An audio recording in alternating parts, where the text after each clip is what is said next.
Афина Абдылдаева. Боз торгойдун зары.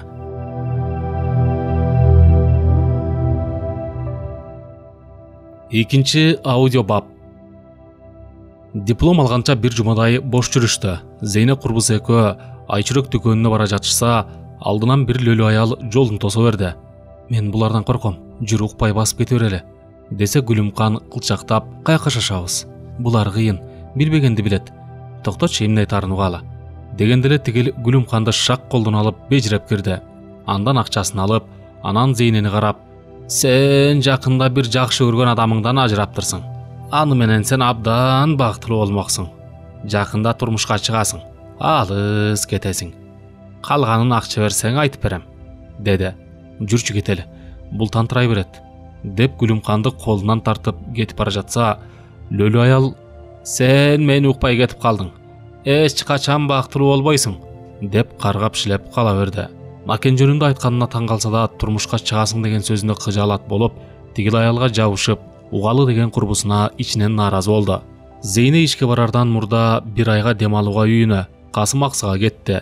Үйүнө барар замат ата энеси түлөө өткөрүп, эл тарагандан кийин апасы Касымга, "Каралдым. Мына эми окуңду да бүттүң. Эми үйлөн. Тиги Бектемирдин кызы сени күтүп жүрөт. Окууга кеткениңче аны менен сүйлөшүп жүрөт дешкен. Алып кел балам. Кара казандан жададым." "Апа, ал кыз менен сүйлөшкөн эмесмин. Анын үстүнө ал мен эмес, Айыл чарба институтунда окуган Жомартты күтүп жүрөт." "Ай балам, анын энеси Жомартка бергиси келбейт. Уулуң келсе ала качып кетсин, биз каршы болбойбуз" деген. "Болду апамай, анткен болбойт да, экөөнү бактысыз кылалы деген туура эмес. Менин да сүйлөшүп жүргөн кызым бар", деп жибергенин өзү да байкабай калды. "Анын ким экен?" "Бирге окуп бүттүк. Караколдун жанындагы айылдан көлдүк." Баятан унчукпай угуп олтурган чоң энеси сөзгө аралашты. "Балам, тил алып аныңды кой. Жакшылык, жамандык деген болот. Жери алыс. Ал жакка кантип жетебиз? Алардын салты да башка. Кыздары биздин шартка көнбөйт. Бул жакта деле жакшы кыздар толуп жатат го." Чоң энеси жылуу жумшак айтса, өз энеси, "Ал жактын кызын алып келем деп оозанба. Өзүң кара чечекей жалгыз балабыз болсоң, бизге айылдык сырдакана, ата энеси тектүү, шаарда окубай этпей эле казан кармап бере турган келин керек. Ургаачынын милдети үйүндө олтуруп бала төрөп, аны багуу. Күйөөсү менен кошо тең тайлашкан бирөөнүн бизге кереги жок", деп так кесе бүтүм чыгарып койду. Касымдын атасы ал сөздү уккан жок. Уккан күндө да эч нерсе айта албайт болчу. Күрүшпек койдон коңур, момун, чөпкө да зыяны жок адам эле.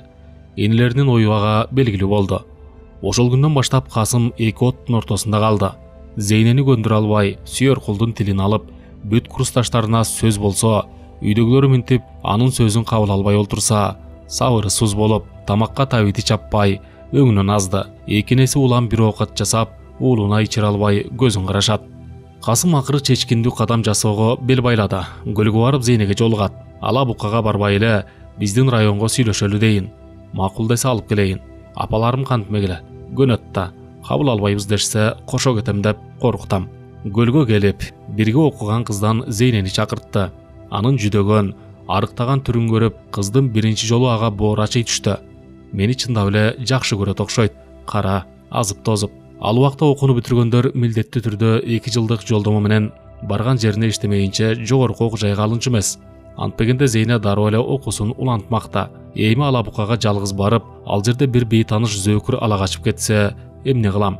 Кайда барсаң мамайдын көрү дегендей, же аны Фрунзеде алып калып, ишке орноштурар колу түктүү тааныш туугандар да жок. Айласытан Касымдын районуна барууга макул болсом, ал түптүз эле үйүнө алып кетет да.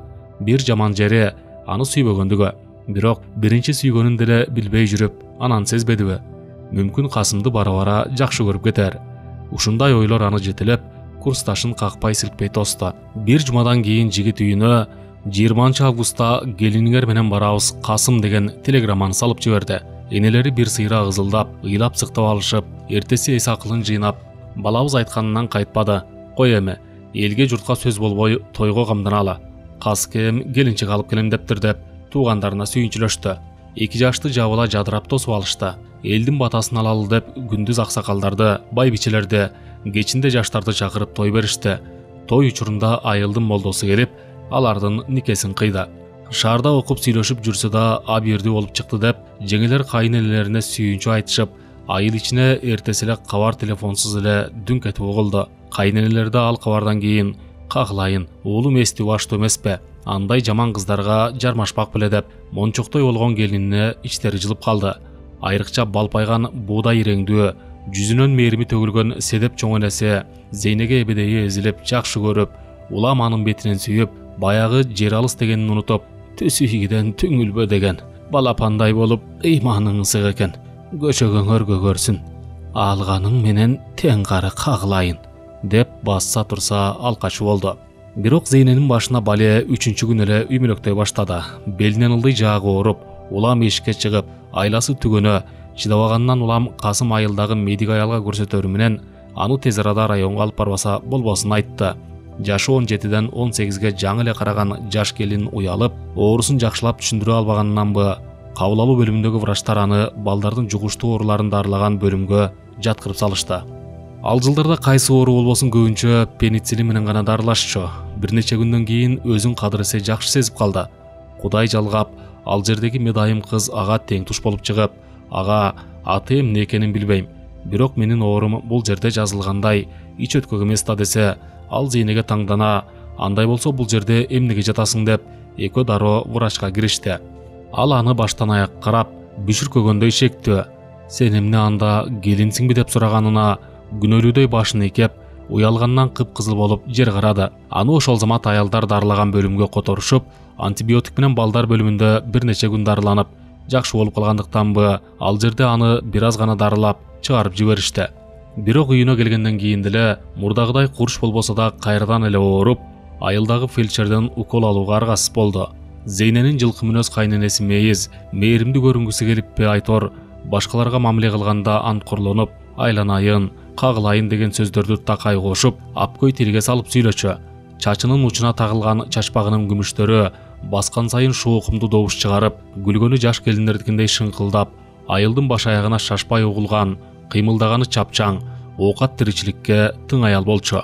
Көп жылдар бою тамекичилердин звеновой болуп иштегендиктен, аны айылдагы келиндер звеновой жеңе деп тергешчү. Ал эми үйүндө болсо жоош күйөөсүн, кайненесин ит алган түлкүдөй баса калып, аларды болбогон эле жерден жаагын жана жер жеперине жетчү. Ал тургай 70тен ашкан кайненесине да колу тийчү. Келин алгандан 3 ай өткөндөн кийин эле анын баягы өнөкөт оорусу кармап калып, мен экөөңөрдөн түңүлдүм. Анжияндагы чоң базарды кыдырып жүрүп, ушумага бир байлам жоолукту ыраа көргөн жоксуңар деп чатак баштады. Бул кимди айтып жатат дегенчелик Зейне Касымды алдыртан тиктей салса, анысы дулдуюп укмаксан. Ушундан саал мурда эле үчөө Анжиянга базарга барышкан. Акчанын баары кайнененин чөнтөгүндө. Бийлик дагы ал кишиде болгондуктан, келини менен баласы аны ээрчип барып, ээрчип келишкен эле болбосо, өздөрүнө дагы эчтеме алышкан эмес болчу. Баарын өзү билип соодалаган, өзүнө чоң акчолук алып, кичинесинен дагы бирди албаганына эми минтип, экөөнү катар мүлжүп күнөөлөгөнүнө анын сырын биле элек келиндин ооз ачылып таң калды. Көрсө бул анын кыйкырыгынын башталышкан экен. Андан ары 3-4 саат токтолбой, айтылбаган сөзү калбай, аягында кептин уулу, заар учугу Зейненин алыстагы төркүнүнө чейин жетти. Андан ары кечке чейин уланып жүрүп отуруп, үйлөрүнө келгенде ушундай кордуктан көрө моонуп өлгөнүм оң деп сарайдан жипти алып чыкты. Мындай шумдукту өмүрү көрбөгөн Зейненин үрөйү учуп, апа өлбөңүз деп чыркырап ыйлап жиберди. Ошондо кайнатасы катуу уйкудан жаңы ойгонгондой чуркап келип, үнсөзсүз олчойгон өтүгү менен аялын бет талаштыра тээп жибергенде, Мейиз оңко баш кетип эле дымы чыкпай калды. Бул эми чындап өлүп калган экен деп бечара келиндин жүрөгү оозуна тыгылды. Кыжыры кайнаган кайнатасы биротоло жан таслим кылып кутулайын дегенсип, бүктүшүп калган катынын жанада бир кайтара күч менен тепкенге даярданып калганда, ата урбаңыз деп келини атасынын бутуна жыгылды эле, ал унчукпастан туттуга короодон чыгып кетти. Эртеси кайненесине байкатпай алдыртан көз кырын сала караса, көнөктөй болуп шишип калган көзүнүн дареги жок. Кайненесинин көгөрүп, шишип чыккан көзүнүн айланасы каймактап, саргайып жатып, бир ай дегенде араң айыкты. Көрсө жооштун ачуусу оңой менен келбейт, келсе аны эч ким токтото албайт дешкени ырас тура. Ошондуктан күйөөсүнүн сырын жакшы билген байбичеси дароо басылып, үн сөзү жок өлүмүш болуп жатып калбадыбы. Зейненин кайненесинин көнүмүшкө айланган мындай оорусу экинчи жолу кармаганында Сен келбей жатып мени кайнатаңа тепкилеткенсиң деген айыптоо үстүнө кошулду. Ай катаалы айда жайыт, күн катаалы күндө жайыт болуп, жээги жок кайнененин көп сериялуу өнөкөт кеселе эч кандай олуттуу себепсиз эле бат-бат кармап калып, адегенде мурдунан жетеленип, башы тегеренип, толгонтокой кыздардын ичинен жердин 7 кабаттуу үйүнөн көчөттөй бир немени жетелеп келген Касымдан башталып, анан анын чабуулу толугу менен келинине өтчү. Зейненин жаштай болуп жадырап жайнап жүрбөгөнү, тилин жутуп койгонсуп тылтыйып сүйлөбөгөнү, мектепте кечке чейин жүргөнү, тез-тез ооруп калышы, анан калса кудалары жакын жерде болуп, элге окшоп тез-тез катташып, чекесидер деп чай ичпегени менен аяктаса, кийинчерээк бүтпөгөн зор темасы келер замат аларды неберелүү кылбаганы болду. Кыскасы, бурганактай чамынып, ажа жетип урушкандан кийин мейиз эмнегедир күч алып, мурдагысынан ого өтер ай чапчып, кажарланып, колу колуна жукпай шамдыгай шайдоот болуп чыга келчү. Бир жолу анын бүтпөгөн бейсаза сөздөрүнө чыдабаган Зейне эшикке чыгып кетип, кайда барарын билбей турса, көзүнө кородогу көң кана урунду. Анын оюгуна кирип олтуруп, көзүнүн жашы оон талаа болуп ыйдап жатып, уктап кеткен экен. Башын бирөө сыйпалаганынан ойгонуп кетсе, караңгыда аны таппай, акыры ушул жакта болуп жүрбөсүн деп издеп жүргөн Касым тура. Касым, жүр, апам уктап калды дейт. Зейне турайын десе тура албайт. Көрсө бүрүшүп олтуруп уктап кеткенинен буттары таптаза карышып калыптыр. Укалап жатып араң кыймылга келтирди. Баягы оюкту далай жолу кышкы суукта баш паник кылып жүрдү. Кийин Зейне мектепте директор болуп иштеп жүргөн кезинде бир жолу райондук чогулуш болуп, мурда чарбанын управляющий болуп иштеген Эсенжан аттуу адам жанына олтуруп калып, учурашкандан кийин Зейне апаң кандай жүрөт, сага мамилеси кандай деп сурамжылап калат. Эмне үчүн менден минтип сурап жатат? Мага кылган ызгар курдуктарын жан адамга айтканы маселем го деген ойдо. Жакшы десе, анда дурус, оңолуп калган экен. Кайненең өтө эле адиден ашкан, ажы кыйык аял. Мен мындан бир нече жыл мурда силердин чарбаңарда управляющий болуп иштегем.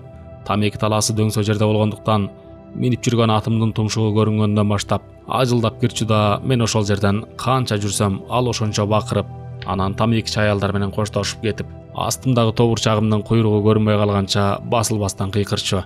Ким ата сакалы бүткөндөн бери андай шумдукту тажаал аялды кездештире элекмин. Тамеки аялдардын да терисин тескери сыйрычу.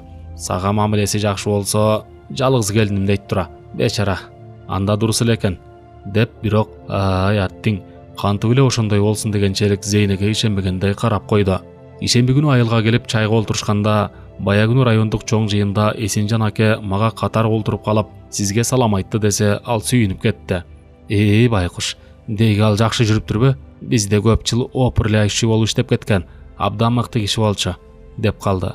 Анан ал киши сизди ушинтип айтты го деп, жогорудагы уккан сөзүн жумшарта айтса, катуу чычалап, өлүгүңдү көрөйүн анын кортойгон. Мен анда смановой болчумун. Катындардын кем каршын айтам да. Ага мен айтпаганда ким айтат? Чоң эне ортодон сөзгө кошулуп, сенин сырың белгилүү го. Аны да ителиги тийген таандай кылып, көкөйүнө көк таштай тийген турбайсыңбы? Чоң эне небере келине Зейнеге болушуп, туура сөзүн айтам деп, ортодо далай жолу жаңжал чыкчу. Ал күнү да чатак башталды. Экөө урушуп жатып жадаганнан чоң эне этек жеңин кага, сага теңелип болобу? Жалгыз балаңды да, келиниңди да кактабай канын соросуң. Абысын ажындар, коңшулар менен да урушпаганың калган жок. Чагыңа жылан уялагыр, деп таягын көтөрүп чыгып кетти. Үйдө тамакка олтурганда ал Зейнеден башка айылдагы келиндердин баарын мактап, анын ичинде Сузактык Шарапат деген келинге айрыкча жогорку баа берчү. Атаңдын көрү, ушул жаман ыйманга тилинен да, колунан да келген ачык айрым шартылдаган билөөнү Кудай өзү билип туш келтиргенин карабайсыңбы? Деп түнт келинине ичи толбогонун билдирип, ачык эле наалып жиберчү. Шарапат чачтары жерчийген, кыйгач каштуу, кырдач мурундуу, колдон суурулган кара жаак аял болчу. Ал айрыкча мырзабала деп тергеген кайнысын көргөндө, кашын кагып, жымыңдап күлө назданып, кылыктуу үнү менен ачык эле тийише сүйлөп койчу. Күз келип, эл жыйын теринин аяктап, аш тойлор башталган кез. Касымда башкы гидротехник болгондон кийин чарбанын жакшы деген атын минип, көкбөрүчүлөргө кошулуп улак тартышып жүрдү. Бир күнү кызуу болуп алып, эл менен кошо чаап жүрүп, аты күлүктүн башы айрылат болуп, аттан оңкосунан сайла жыгылып, бет башынан кан чууруп келген. Арадан 2-3 күн өтүп, мейиз апалар коросунда ала кийиз жасап жатышкан. Алардын үйү толтура кийиз болсо да, жыл сайын 2ден ала кийиз, 1ден шырдак жасай беришчү. Андай күндөрү Зейне дарыядан чакалап суу ташып, кийизди ары бери тоголото тебишип, бышырышып жүрүп, кирпигинен тартса жыгыла турган болуп чарчачу. Аңгычак деле Шарапаттын айкырган үнү чыгып калды. Жанагы байтеректин маңкасы мейиз деген неме кайда жүрөт? Ичеки карынын чубап колкосун колуна кармата салайын. Менин эримди жамандаганды көрүстүм.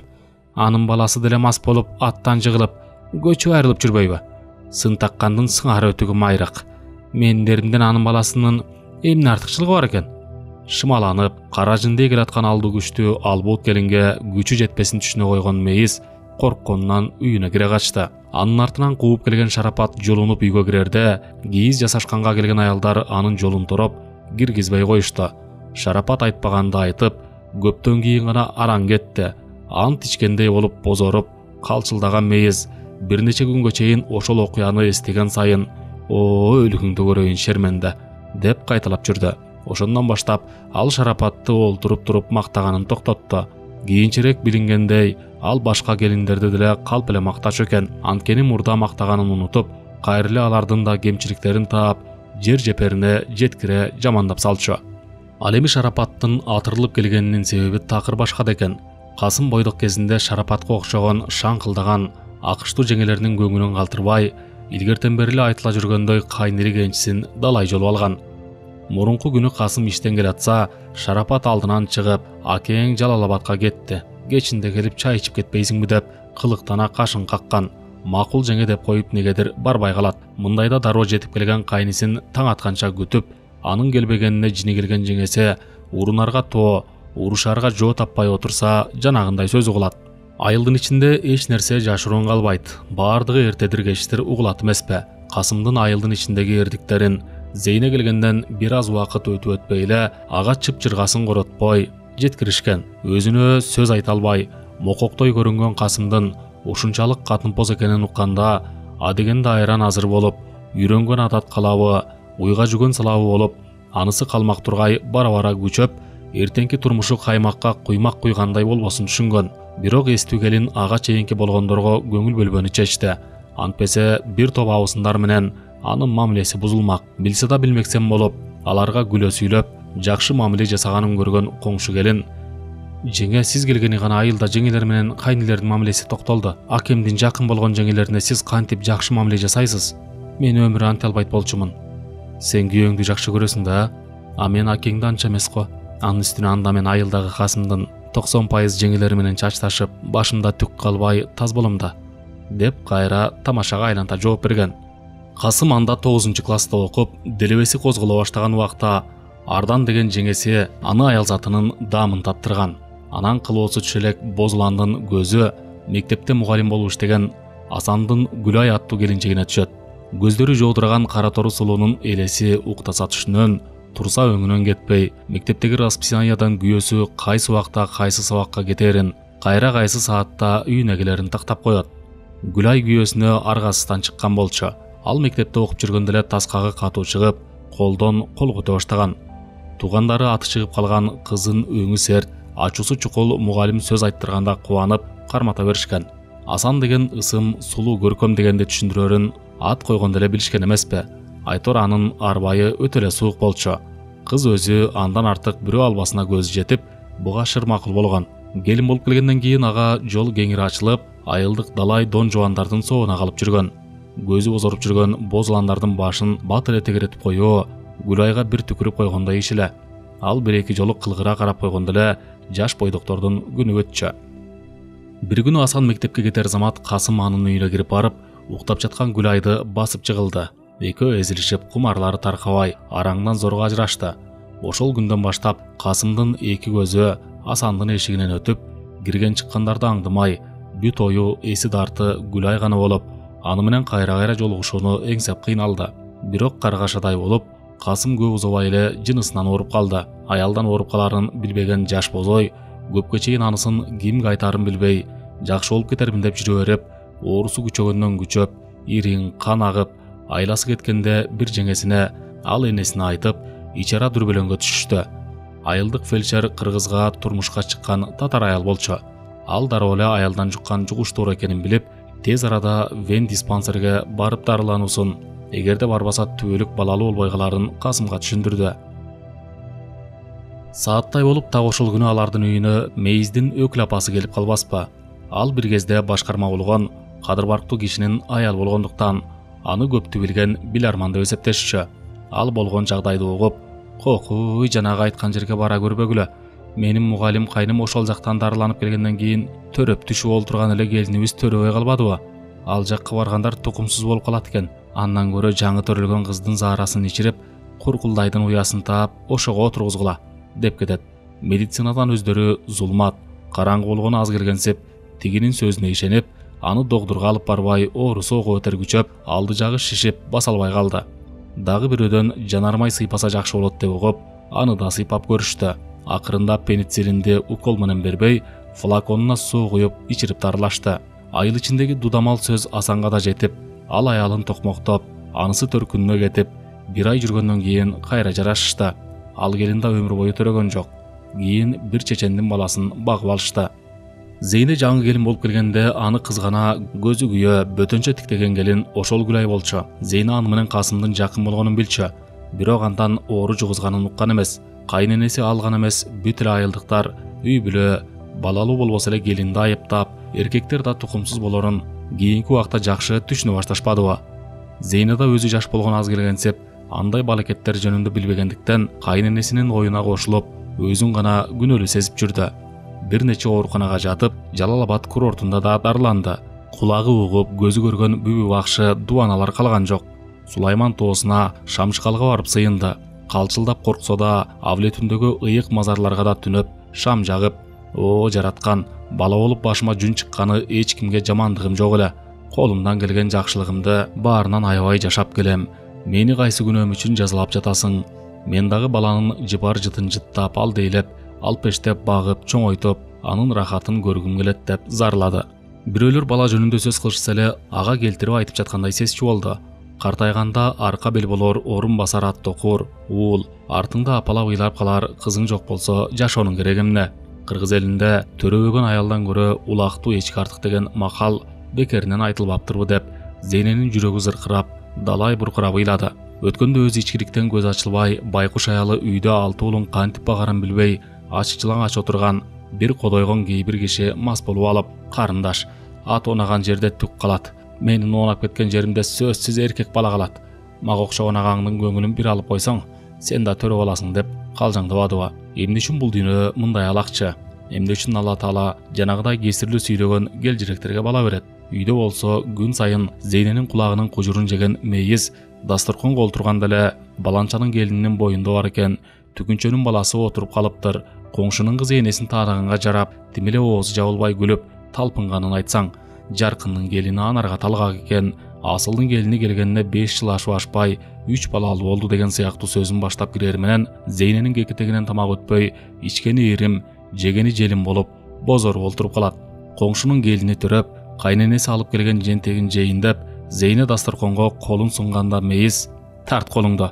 Сенде илешкени бар, туаган катын жентектен айланабы? Бул сен жей турган оокат эмес" дегенде, же ыйлаарын билбей, же каяша айта албай, бир кызарып, бир бозоруп, эшикке чыгып, алманын бутагына асылып өлсөмбү деп ойлоп жиберип, бирок баягы кайненесинин жаңы келин болуп келгендеги өлөм деген жоругун эстеп, өзүн өзү токтоткон. Бир жолу анын классында окуган Касымдын жакын эле тууганынын баласы жөнүндө мугалимдер сабакка келбейт, келсе бейбаштык кылат, мугалимдерди сөгөт, балдарды урат деп толгон далилдерди чуулдап айтышты. Ал баланын атасы картаң, энеси андан көп жаш кичи болчу. Согуш убагында мекенинен куулуп келген карачайлардын бири көр оокаттын айынан кызын чалга токолдукка беришке аргасыз болгон. Кийин туугандары көчүп кеткенде башка улутка чыкты деп аны таштап кетишкен эле. Кыргыздын түшүн жоруганга жарап, суудай сүйлөп, коңкойгон кырдач муруну, көгүлтүр көздөрү гана көкөнүн кавказдык экенин билдирип турбаса, жергиликтүүлөрдөн айырмасы жок болуп калган. Зейне сабактан кийин бет маңдайында коңшу турган тууганыныкына барып, баланын апасына "Жеңе, кечи уулуңузга мугалимдер аябай нааразы болуп жатышат" деп алардын айтканын айтып, "Сиз аны менен жакшылап сүйлөшсөңүз" десе, "Баланын богун жерден өзүн элден көрүп жүрүп, бирөөнүн баласына сын такканды сага ким коюптур? А дегенде куру дегенде бирди төрөп алып, анан сүйлө" деп аны сыздатып жолго салган ошондо.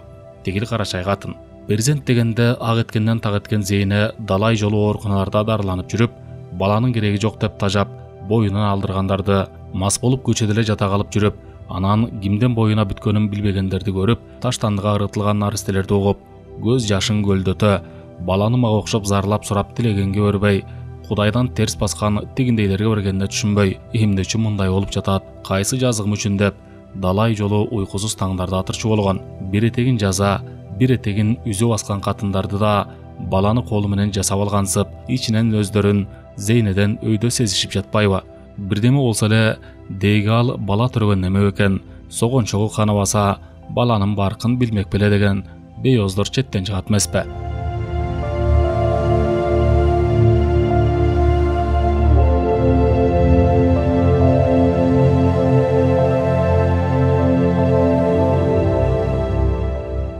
Анын түшүнөн акени көп кирчү. Ал анын кыйналып жүргөнүн билгендей, дайыма ага аянычтуу карап, бирок негедир сүйлөчү эмес. Кийингени баштан аяк аппак, чачтары да агарып калыптыр. Врачтардын жакшы карабаганынан эле кетип калды го. Болбосо акендин сокур ичегиден каза болгон эмнеси. Бирок врачтар оорунун оңою да, татаалы да сокур ичеги деп коюшат экен го. Кенебеген оорунун өзү бар эле. Эч нерсе эмес, басылып калат деп жүрө бергендир. Жанында күйөр киши да жок болуп, кантейин. Ошондо жанында болсом, доктор чакырып, өзүм кошо барып, оорусун өтүштүрбөйт элем го. Менин шорду тагдырыма аны да жазбай, минтип төрөбөй жүрөм.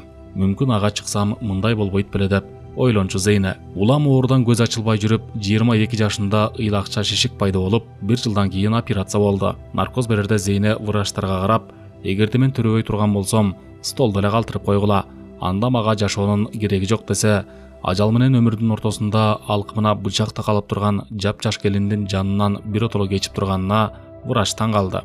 Баштан аяк колу бутуна чейин аппак кийгизилген энмийген, узун чачтуу, салмагы болгону 43 килограмм, 10 күлүнүн бири ачыла элек, өзү баладай болуп турса да, бала десе ак эткенден так эткен оорлуу Зейненин ошондогу тагдыры өтө аянычтуу эле.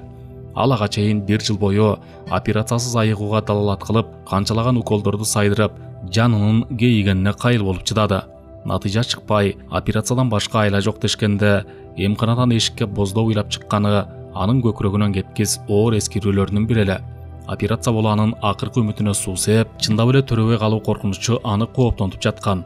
Ошондуктан андан көрө өлгөнүм жакшы деп, ажалга башын байлаганы да жөндүү болчу. Врачтар операция убагында бир да сезгенип ооруган жерлери, мурда сезгенип ооруган жерлери кабылдап кетип, бир тарабы такыр болбой калганын көрүп, аны кесип алып салып, экинчи жагын калтырышты. Бирок анын шоруна ал жагы дагы ооруга чалдыккан болчу. Анысы аз келгенсип Зейненин эки бөйрөгү тең иштебей туттугуп, 6 күнгө чейин эс учун билбей жатты. Ал тигил дүйнөгө да бир нече жолу барып келди. Ал жакта 23 жаштык өмүрүнүн ичинде укпаган укмуштай жагымдуу, назик музыканын коштоосунда малагызыл, аппак булуттардын үстүндө көпөлөктөй ойкуп кайкып, көкөлөп учуп жүрдү. Кайра эсине бир азга келсе эле, тозоктогудай кыйналып, жаны кайра учуп кетип жатты. Көрсө, ошол күнү дежурный болгон медайым Зейненин ичине бастырылган муздуу грелканы өз убагында албай унутуп коюп, эки бөйрөгүнө суук тийип калган тура. Ал жөнүндө мурда Гирбенде иштеп, кийин ошол төрө түйдө иштеп жүргөн медайым жашырын айтып берген. 7-нчи күнү гана эсине келгенде эртең менен ооруларды кыдырып көргөнү келген врачтарды көрдү. Чачтары уйпаланып, кан сөлү жок бопбоз, көздөрүнүн асты шишик, эриндери кеберсиген Зейненин оозунан чыккан биринчи сөзү «Доктор, мен балалуу боломбу?» деген алсыз кыңылдаган суроо болду. Ушунчалык зор үмүттөнүү менен жалдырап караган Зейненин көздөрүнөн жалтанган врач эмне кыларын билбей аны кайра урушуп кирди. Сен кандай немесиң деги? Биз сенин өмүрүң үчүн 6 күн күрөштүк. Эки бөйрөгүң тең иштебей, эмнени гана жасаган жокпуз. Бир ажалдан араң алып калдык. Эми тирүү калганыңа сүйүнбөй бала дейт. Сага окшогон 23-төгү кыздар күйөөгө чыга элек. Өлүп калсаң сага баланын эмне кереги болот эле? Андан көрө айыгып кетейин дептиле. Араба бузулардан мурда кычырайт. Сен буга чейин канча оорудуң? Эми аман калдың. Далай балалуу болорсуң. Ооруканадан чыкканда жарым жылга чейин оор жүк көтөрүүгө болбойт. Этият болбосо дагы башка ооруга туш болосуң деп эскертишти. Бир айдан кийин кайненеси чакаларды ыргыта баштаганынан адегенде чайнекке, анан жарым чакадан суу ташып жүрүп, 2 айдан кийин чакалап көтөрүп калды. Ошол жылдары элдин көбү жаңы тамсалып жаткан. Зейненин ата-энеси да уйгуруп, бүткөр албай кыйналып жатышканын катында апасы жазып жибериптир. Апамдардын шифр алганга акчасы жетпей жатыптыр. 300 сом акча салып жиберели деп кайненесине айтса, ал айтпаганды айтып бербей койду. Касым да ал ажааттуу маселени өз бет алдынча чечип бере албады. Зейне өмүр бою ошондогу өзүнүн мукоктугуна, ата-энесине учурунда жардамын тийгизе албаганына өкүнүп жүрдү. Ал биринчи курсту бүткөндөн кийин Касымды үгүттөп жатып, алдагы айыл чарба институтуна сырттан окууга кирген. Экөө тең жогорку билимдүү болушту. Айлыктарын 8 жыл бою энесине берип, же кийим кийбей, же үйгө жаратылуу эч нерсе албай, журдай болуп жүрүштү. Айылга электр жарыгы жаңыдан келгендиктен Касым менен Зейне кеңешип, үйгө телевизор, кир жугуч машина, газ плита, муздаткыч алмак болушту. Кайнене балдарынын айлыкты бербей калганындагы Зейненин кылганы деп үй ичинде кызыл кыргын, кара сүргүн согуш болду. Касым кызуу болуп келип баатырсынып, "Апа, биз үйгө аны муну алалы дедик. Сизге берген акчаны эмне кылып жатканыңызды билбейбиз. Көзгө көрүнбөй эле жок болуп жатат" деп балп эттир айтып салып, Зейнени дагы кутулбаган куяга калтырды. Аны дагы өзү унчукпай жүрүп сага үйрөтүп, "Сени биротоло мурдуңду тешип, чүлүктөп, жетелеп алган турбайбы" деп жер сабап, мурдагыдан беш бетер капааттаганы көбөйүп, келинине зыгырын чачып жатып калды. Зейне адаттагыдай колда кулак жок болуп, тилин тилине катып, каяша айтпастан кутулчу. Анткени өзүнүн апасынын, келининин эң биринчи касиети бул ыймандуулук. Эч качан кайненең менен айтышпа. Бир жолу урушуп калсаң эле жаагың ачылып, көнүмүш адатка айланат. Кандай болсо да, анын баласы менен жашагандан кийин баарына чыдап, энесин сыйла. Унчукпаган үйдөй баледен кутулуп, байкоого жашайт деп кулагына куйган сөзүн бек кармады. Келининин кабыргасына батырып, карышкыр соту менен бейгүнөлөп жатса да унчукпай, жалгыз келини болсом, жаакташканым болбос дегенин сыйлаганды билбеген, сыйпалаган көр сокур болуп жаткан кайненеси түшүнбөдү. Дагы бир жаман жери Касымдын күндөн күнгө ичип келгени көбөйдү. Зейнага ичкиликтен зыяндуулугун какшап айтса да, натыйжа болбой, ал баленин сормосазы аны өзүнө оп тартканы күчөп жатты. Касым канчалык көп ичкен сайын, алардын ортосунда бири-бирин түшүнүп азайып, мамилеси муздап, суук селки болуп баратты. Бир жолу Зейне кайненесинин кезектеги заар сөздөрүнө чыдабай, чоң суунун жээгине келип, аш бышымдай ыйлап олтуруп, бир убакта үн чыгара боздоп жибергенин өзү да байкабай калды. Ошол маалда жакын көргөн Үкөн деген абысыны сууга келип, анын көздөрү тоодой болуп шишигенче ыйлаганын көрүп, астейдил боороруп аны кучактай, "Болду байкушум-ай, дагы баягы жеңемдин ачуу тилин угуп ыйлап жатасыңбы? Сен булардын босогосун аттагандан баштап, жаш өмүрүңдө оорудан көзүң ачылбай эле доктурлап, дарыланып эле жүрөсүң. Операцияда болдуң. Эмне үчүн мырза баланы доктурга кошо алып барып текшертпейсиң? Ал балакатка жеткен кезинде Гүлай деген аягы суюк, төрөбөгөн келин менен жакын болуп, ошол ооруну жуктурган. Мен анда жаңы келин болуп келген элем. Бир күнү кайнең ооруп калыптыр. Сен барып көрүп, бизге айтып бер деп мага келиптир. Мен асман айдан секирип, анысын кантип көрмөк элем, барбайм деп макул болбой койгом. Кийин улгайган коңшу жеңе көрүп айтып берди деп укканбыз. Бирок доктурга жаткан эмес. Мүмкүн ал күнөөлүүдүр. Сабактан келип тамак ичип олтурганда Зейне кайненесине, "Апа, Касым мурда ооруп, бирок дарыланган эмес турбайбы? Мен келер замат мага жугуп, оорудан башым арылбай, ал тургай союлдум. Эмне үчүн аны доктурга дарылатпай койдуңуздар эле? Убалыма калып, кайра мени төрөбөйсүң деп эмнеге күнөөлөйсүздөр?" десе, "Ой тобо, өзүң туубас болуп туруп эми баламды күнөөлөгүң барбы? Окмоштуунун төбөсү жорго дегендей, сен унчукпай жүрүп шумдуктуу экениңди келгениңде эле билгем. Менин атам байтерек ак безерген содагер болчу. Илгери Анжан, Намангенге мал айдап барып, ал жактан баркыт, чайы, бейкасым алып келчү. Айылга ат туаштуу конок келип калса, атам эшикке чыгып алып, жакшыдан жакшы, бакшыдан бакшы туулат. Мыкты адамдан тукум алып калса, күнөө эмес деп бакылдап, келиндерди уксун деп катуу сүйлөчү.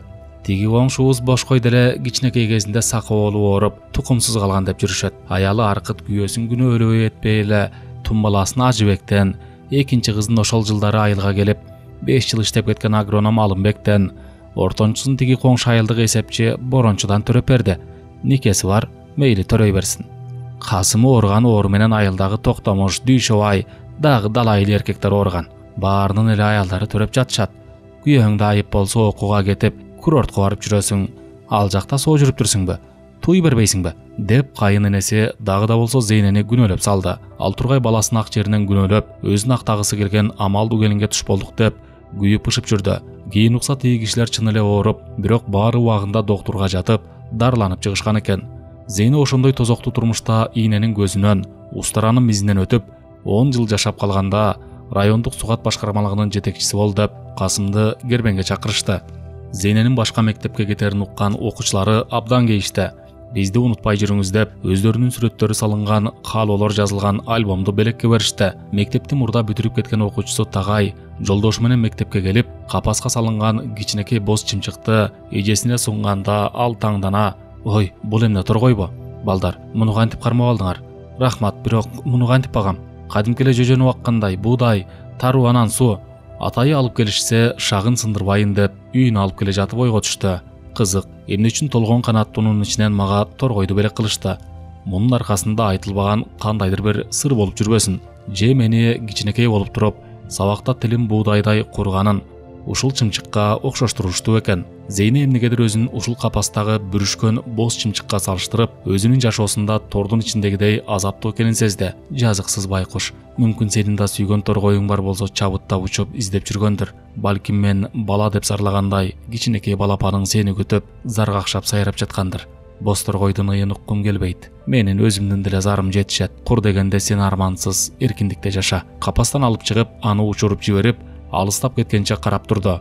Улутуна үшкүрүп коюп, көңүлү чөгүнкү үйүнө келсе, кайненесинин баягы ажылдаган көнүмүш адаты. Уулунун кызмат даражасы көтөрүлгөнүнө бир чети кубанса да, баягы жаман көргөндүн бөркү казанбактай болуп, жалгыз баламды бизден бөлүп кетип, карыганда карагазанды башыма кийгиздиң деп, оозуна ак ит кирип, кара эт чыгып жатып узатты. Мен касымдар менен жашайм деп, чоң энеси алар менен кошо кетти. Качандыр бир кезде бөлүнүп, өзүбүзчө оокат кылабыз деген ой Зейнеге 3 уктаса түшүнө кирбеген иш эле. Анткени башынан эле жалгыз балага турмушка чыксаң, өмүр бою ата энеси менен чогуу жашашың керек эмеспи? Эми мынтип кызмат үчүн бөлүнүү маселеси чечилгенине дагы эле болсо ишене албай жүрдү. Кулак мээсин жеген заарлуу кайненеси кийин да көп жылдар бою түшүндө аз олонуп урушуп, түн уйкусунан далай жолу чочуп ойгонгон Зейне: "О Кудайым, эгерде мен келиндүү болсом, эч качан андай катаал болбойм" деп ойго келип, анан барып араң дегенди уктачу. Уул келини бөлүнүп кеткенден кийин мейиздин токтош аттуу абысыны басып келип: "Жеңе, келиниң ырыска шерик биле. Ал эшигиңерди аттагандан баштап турмушуңар оголду. Бирок кирегиңерден май агып турса дагы ыраазы болбодуң. Сабактан келгенден кийин бир пияла чай ичпей, баш оту менен үй тиричилигине кирип кетсе да, Зейне жөнүндө оозуңдан жылуу сөз чыкпады. Ошонун баарына чыдады бечара" десе, мейиз адатынча текеберлене: "Сен менин келиниме жакшы сүйлөп, бузгуң келип жүргөнүңдү билбейт деп жүрөсүңбү? Өткөндө Касымдын бала күнүндө ооруганында Зейнеге сени жеткириптирсиң" деди. "Айтсам айттым деп эле бетиң айтмакмын. Бирок келин келгенде эле сезгенип ооруп калганында ушул мырза баланын оорусу жукту деп шектенгем. Сен дагы тубассың. Балыкчы балыкчыны алыстан көрөт болуп, Зейнеге жан тартып жатасың да" деген нажис сөздөрүн агытканда Токтош: "Ушундайыңдан илгерки Пушкиндин жомогундагы эски тепшиси менен калган кемпир болдуң" деп табалап үйүнө кетип калат. Ал аялдагы төрөгөй чалдына токол алып берип, анын төрөгөн балдарына энесиндей мамиле жасап багып олтурчу. Мейиз ага да сын тагып, тилинин уусун далайыма атырган. Бирок ал аялда катылгандын катыгын бере алчу. Аларга коңшу турган Курманжан аттуу бир тууган абысыны жашамал тартып калса да, эки бетинен нур төгүлгөн, созулган, көзү жетик аял болчу. Бир жолу Зейне мектептен үйүнө жакындаганда эле жер сууну буза кыйкырган мейиздин үнү угулду. Кайненесинин кимдир бирөө менен урушуп жатканын билип, Зейненин жүрөгү болтой түштү. Анткени ал бирөө менен урушса, аягында сөзсүз ага асылчу. Жакындаганда Курманжан жеңенин Зейне дутуктугунан сага чыдап жүрөт, болбосо сенин тилиңдин азабынан мырза бала 10 катын алмак дегенин уккан. Кызык, менин атым Дудук Турбаева. Кошо айтышып отурсам, эмне ат коюшмак деп өзүнчө аргасыздан жылмайып койгон. Ошондо мектепте болгон бир окуя анын эсине түштү.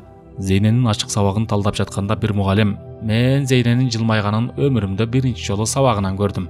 Көргөн көзүмө ишенбей олтурдум. Тим эле артист болуп кетет экен" деп кесиптештерин күлдүргөн. Жаалы бетине чыккан кайненесинин аяк астында күн сайын тебеленип, капыя угуп, жогорудагыдай азап тозокту башынан кечип жүргөн шорду жаш келиндин кабагы кайдан ачылмак?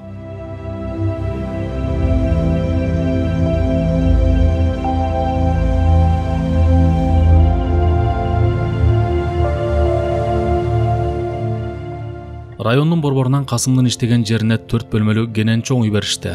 Ал үй 2 үй бүлөгө чакталып салыныптыр. Коңшусу Канимет Бейшекеев ошол сугат тармагында башчынын орун басары. Аялы сонун дүкөнчү болуп иштеп, учурда 2 уулу менен окат кылып жатышкан ынтымак ырашкерлүү үй бүлөлөрдөн экен. Жаш коңшулар киришип чыгышып, даамдуу татымдуу окаты бир болуп жүрүштү. Аткара тил болгон маал эле. Эки келин сүйлөшүп отурушканда сонун: Менин күйөөм такыр кызганбайт. Азыркы 2 балам менен иштебей үйдө отурам. Мурда дүкөндө иштеп жүргөнүмдө деле кызганч эмес, деп калды. Касым деле мени көп кызганбайт. Бир жолу гана мен 1-курста окуп жүргөндө университеттин тепкичтеринен тайгаланып жыгылып кетип, чекем жарылып кеткен эле. Кызы болгон сайын сен ошондо соо болгон жоксуң деп кыжыңдап калчу болгон. Кийинки окуу жылында алда окууга өткөнү чогуу барганбыз.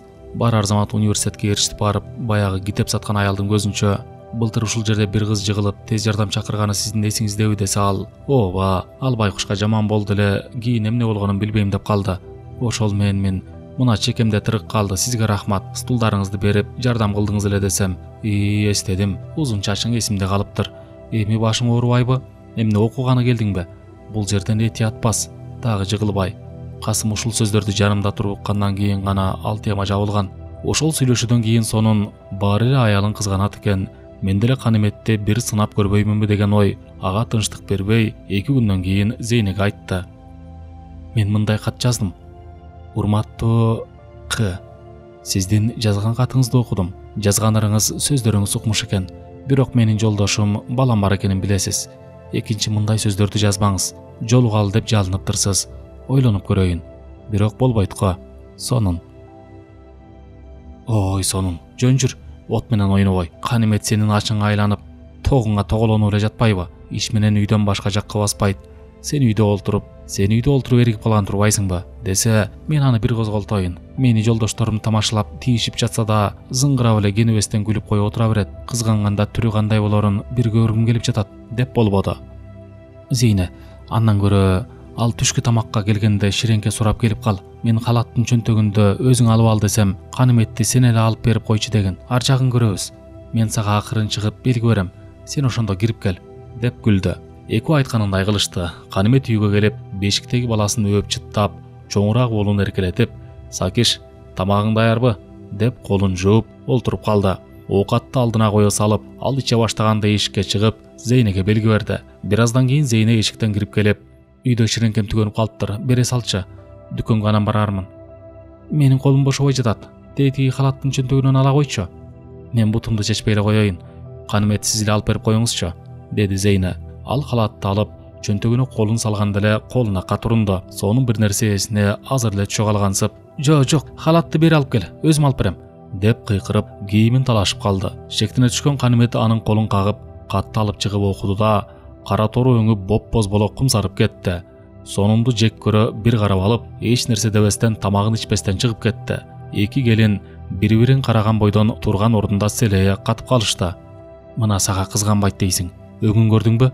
Эми кантебиз? Кокустан кайра кайрылып келип, сени ура баштаса, дароо эшикке чурка. Мен келип экөөлөп түшүндүрөлү", деп Зейне чырылдап жиберди. "Чын эле мени ушунча жаман көрүп тиктеди дейсиң?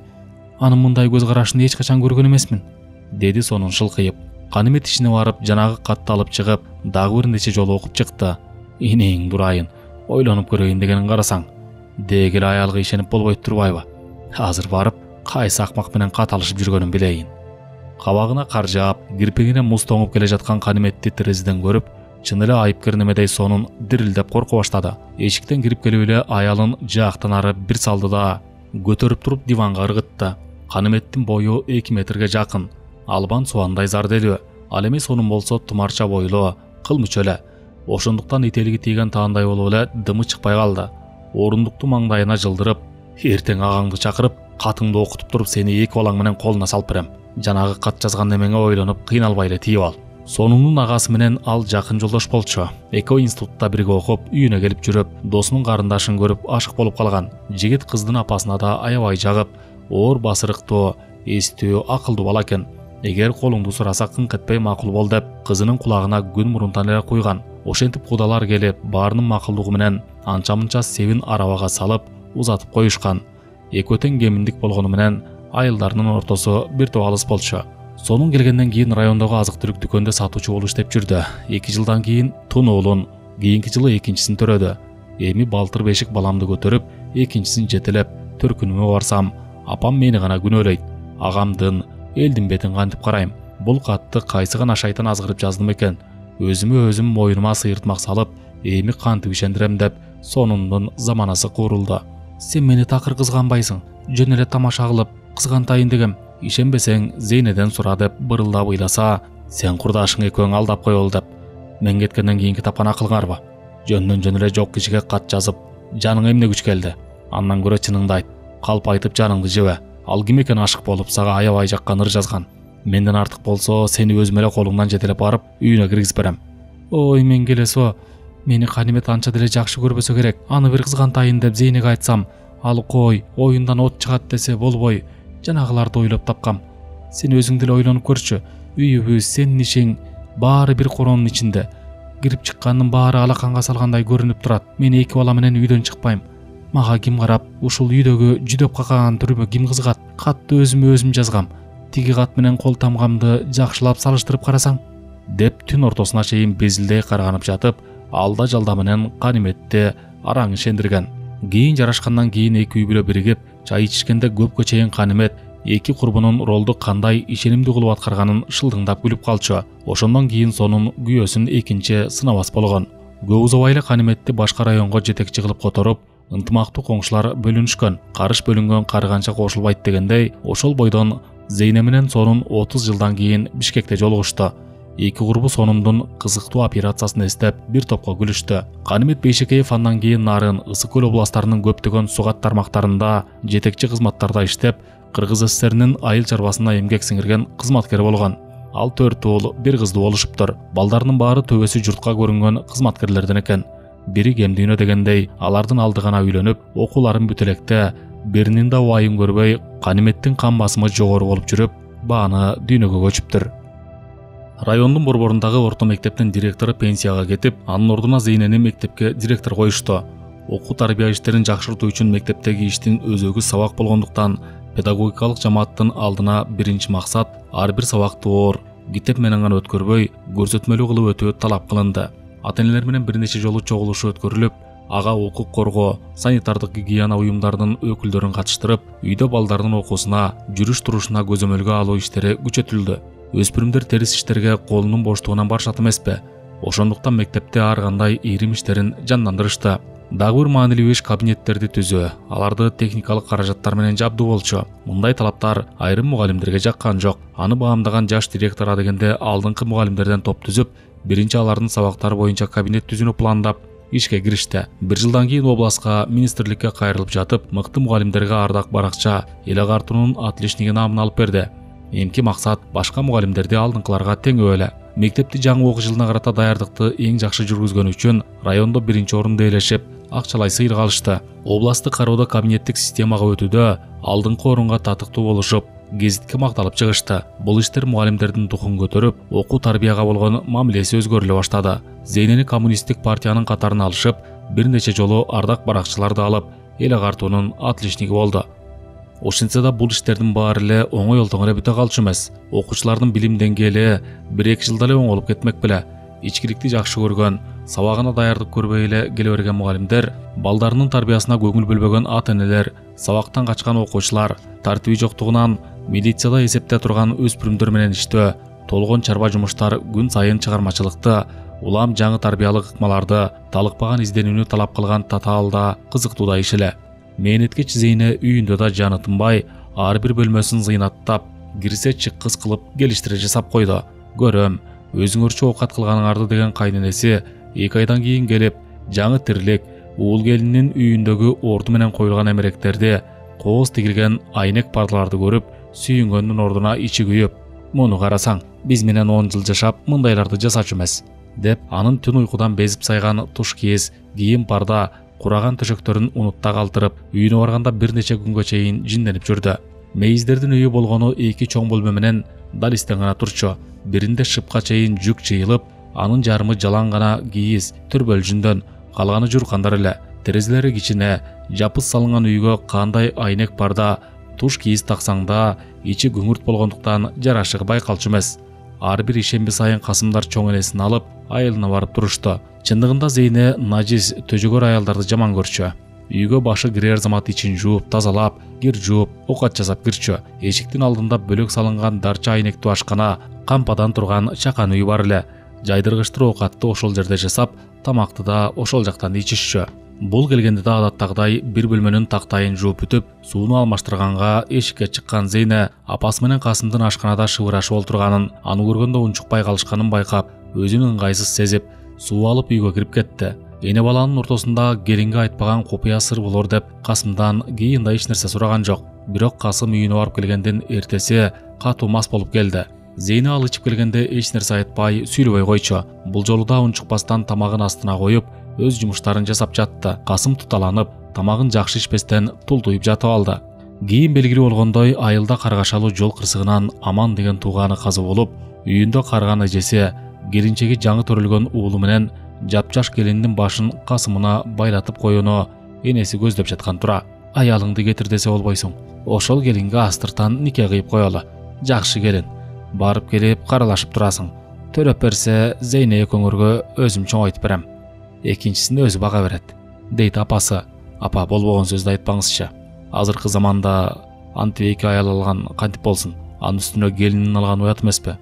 Ал сөздү уккан энеси аны менен токтолуп калбастан жесирге барып, келген максатын айтканда, ал асыл кеч жарынан ажырап, аза күтүп, күйүттө отурган келин балама токол болдоп келген мейизди жек көрүп, так кесе жообун бере, мен акемди сыйлайм, Зейне жеңемди аябай жакшы көрөм, сиздин сөзүңүздү укса, ал эмне деп ойлойт, экинчи мындай сөзүңүздү мага угузбаңыз деп узатып койгондон кийин гана көкшүнү сууп, ал оюнан кайтууга аргасыз болот.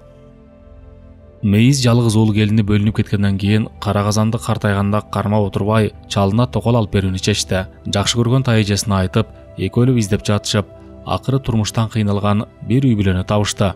Анын бир кызы күйөөсүнүн боюнда бар кезинде ажырашып, төркүнүнө киргенде кыз төрөп алып, энеси багып жаткан экен. Жашы 20дан жаңы эле ашкан, өңдүү түстүү, бечара айдай кел жан болгондуктан мурунку кайненеси жеткирип берген болчу. Ошентип өз энеси көр турмуштун айынан 60-тагы чалга жапжаш кызын кармата берет. Келинге кылган мамилемди токолума кылсам, бул дагы баса берип, казанды кайра кармап калбайын деп, мейиз ага апа деп айттырып, жакшы мамиле жасайт. Мейиз бул ишин алгачкы жолу жоо шабышкасына айткан ал, арба кургур, дагы эмнени чыгарып жатасың? Токол эмес, келиниңе күн көргөзбөйсүң, аны түрүлөй жеп коесуң, кереги жок. Коркпой эле кой, мен картайып калдым, сен алигиче жанды койбойсуң. Сенден да бир отоло кутулуп, жаш токолду койнуңа салып берейин. Өмүр бою баланча, түкүнчө актив менен жүргөнсүң деп каласың го. Ошолорду эселеп төшөгүңдү жаңыртып берейин деп жатпаймынбы?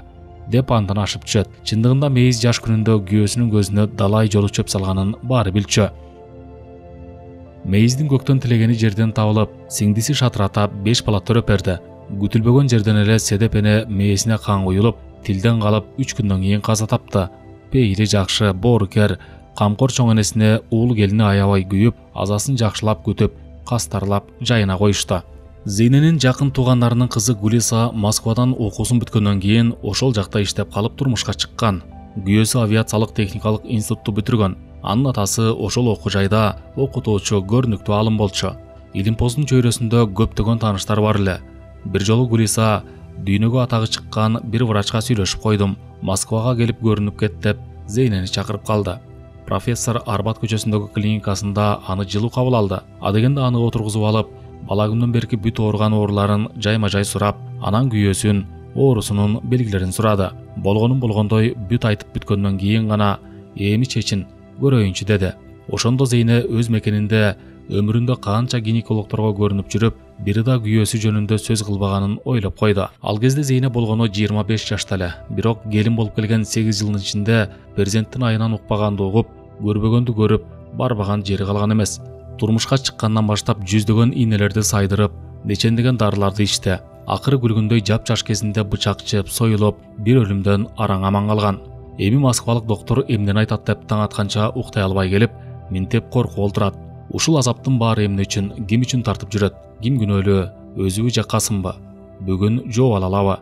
Ушундай ойдун баары аны чочулатып жатты. Доктор жумшак, жылуу колдору менен ичин бир топко чейин дыкаттыкка басып көрө, бүткөндөн кийин күзгүлөрүн ыргытып жиберип, шашпай колун жууп, маңдайына келип отуруп, алыскы Кыргызстандан келген, суроолоруна так жооп берген тири карак келинди ойлуу тиктеди.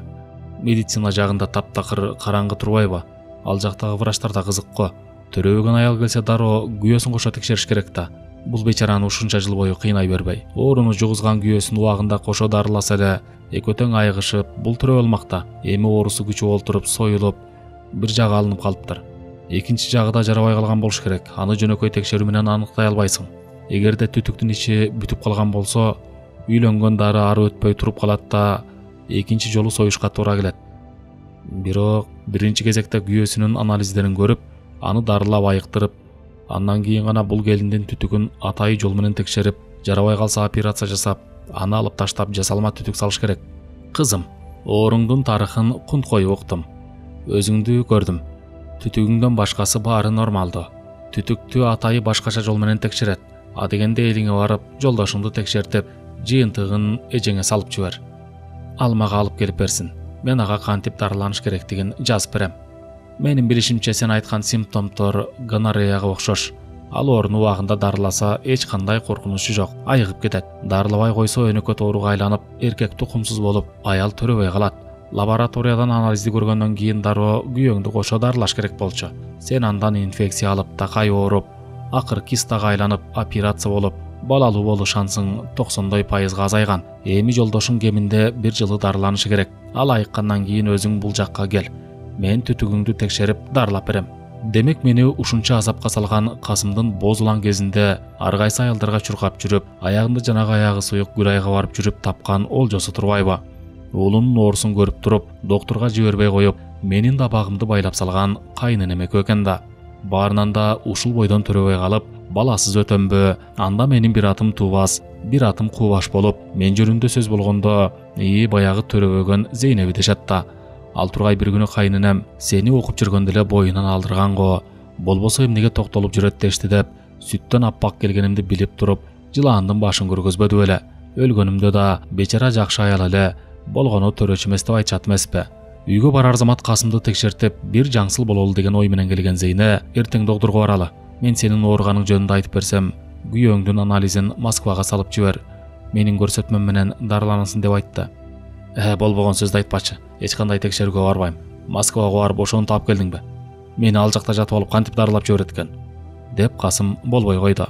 Бир нече күн катары менен кулак мээсин жегенден кийин гана араң макул болуп, Жалалабадка Вен диспансерге барышты.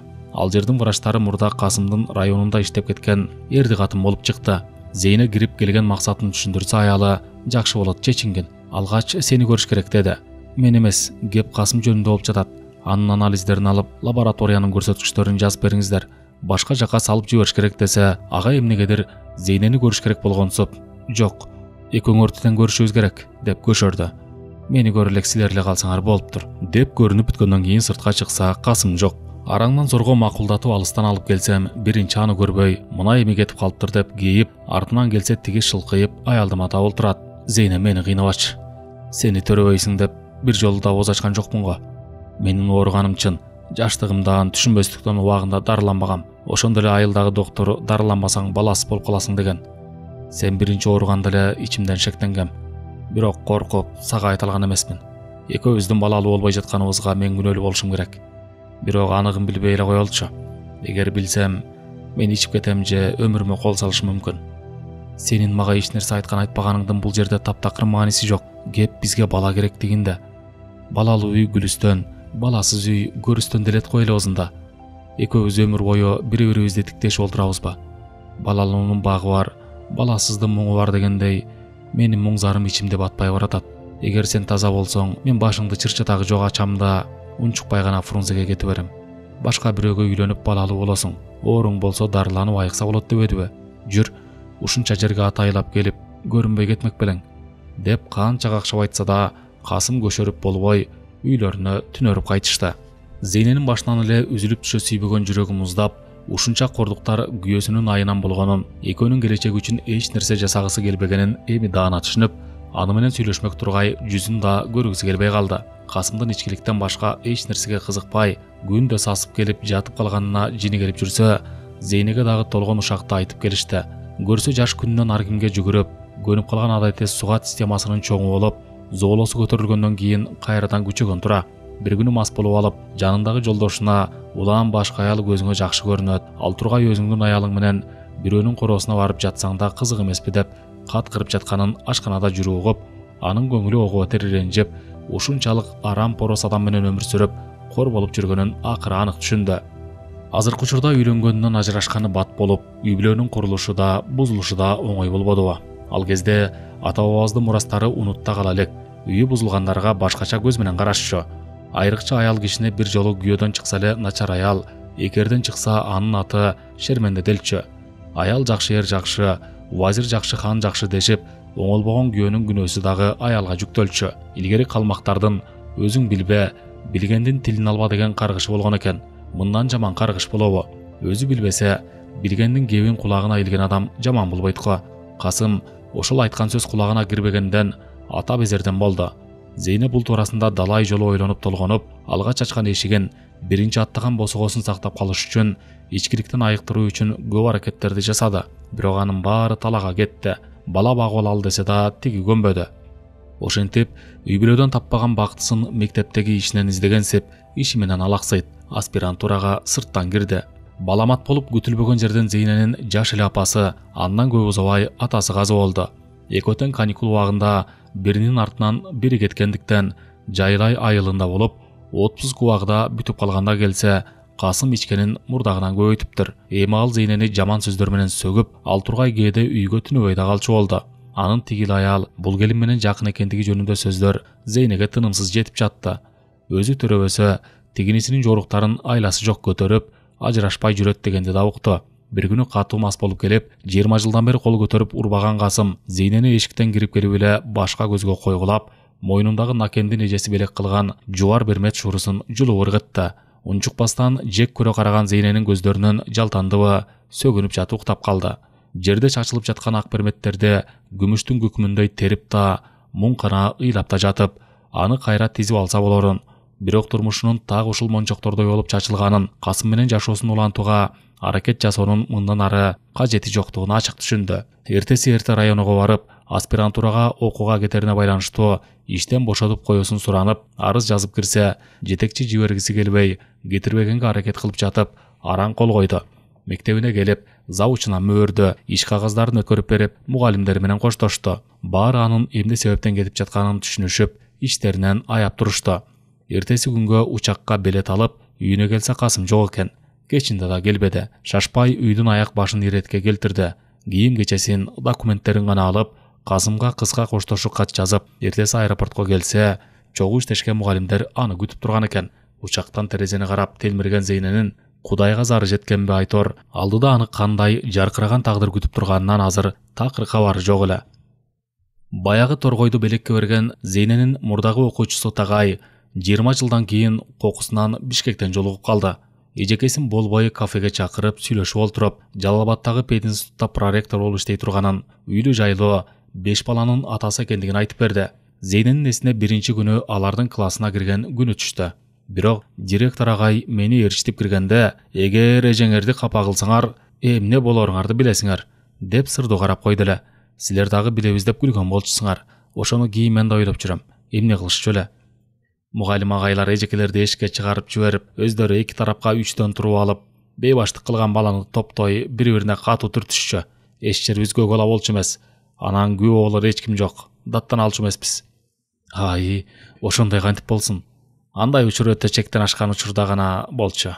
Шиши толгон бала өз күнөөсүн билип, ата-энесине да айтчу эмес. Алар көпкө сүйлөшүп олтурушуп, Тагай аягында "Сиз менин зардалымсыз, туңгуч махабатымсыз. Мени дайыма жер карап жүрөсүң деп урушчу элеңиз. А мен сизге карасам, менин ички сезимимди билип коет деп көзүмдү ала каччумун." Класстагы балдар аны билип алып, жанымды койбой шылдыңдаша бергенинен, бир жолу мушташа кеткенден кийин гана унчукпай калышты. Антса да жакын жолдошум сиз келе жатканда, ана "Сенин бостор коюң келе жатат" деп шыбырачу. Сизге ал атты мен койгом. Эмнегедир мен сизди ошол бостор койго окшоштура берчүмүн. Сиздин бизден кичүү экениңизди да билип алганбыз. Бирок сыр алдырчу эмеспиз. Сыртыңыздан жөнөкөй, карапайым, кичинекей көрүнгөнүңүз менен жаш туруп, көп окугандыгыңызданбы бизге башка улгайган ага эжелер айтпаган кызыктуу, пайдалуу көп нерселерди айтып бергениңизге, көптү билгениңизге суктанчу элек. Китепти көп окуп калганым, илимдин артынан түшкөнүмө да сиз себепкер болдуңуз окшойт. Сиздин үй бүлөңүздү айылдагылар жакшы билишчү. Бечара келин аябай ыймандуу экен. Ушу мейизге кантип чыдап жүрөт деген апамдардын сөзүн далай угуп, кээде мас болуп аттын үстүндө оолчуп бараткан күйөөңүздү көргөн сайын ушуну кантип сүйөт деп жиним келчү. Кыялымда сизди андан тартып алчумун. Алган келинчегим дагы сизге түспөлдөш, мүнөзү дагы окшош. Ошонус үчүн жактырдым окшойт. Сизди жолдошуңуз менен ажырашып кеткениңизди угуп, артыңыздан канча жолу барайын деп, бирок мени тоотпойт го деп бара албадым. Туура кылыптырсың. Мен силердин айылга кантип кайра бармакмын. Сенин белек кылган босторгоюңду ошондо эле бошотуп кое бергем. Анан өзүм да. Чыгарманын аягы.